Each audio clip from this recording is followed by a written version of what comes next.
জাতীয় মহিলা কমিশন গতবার যখন সন্দেশখালিতে গেলেন তারপর থেকেই কিন্তু যাবতীয় কুৎসা অপপ্রচার সেগুলো শুরু হলো। রেখা শর্মাজি এবং তার টিম যারা গেলেন তারা এই বঙ্গ বিরোধী কি ভাবে কুৎসা করা যায় সেগুলো তারা তখন ডিজাইন করেছিলেন। এখন মুর্শিদাবাদে তার রিপিটেশন ঘটছে।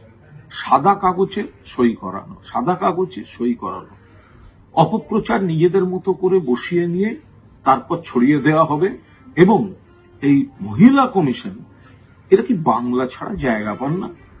যখন মণিপুর জলে নির্যাতন হয়, যখন উত্তরপ্রদেশের উন্নাও হাতরাসে নারী নির্যাতন হয়, মধ্যপ্রদেশ হয়, ডাবল ইঞ্জিন সরকারের অন্য রাজ্যগুলো হয়, তখন এরা কোথায় থাকেন?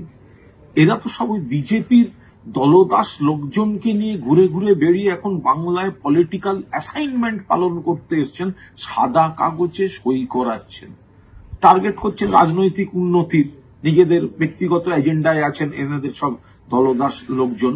কিন্তু এদের ডিজাইনটা ধরা পড়ে গেছে। জাতীয় মহিলা কমিশন মানে বিজেপির মহিলা মোর্চার শাখা।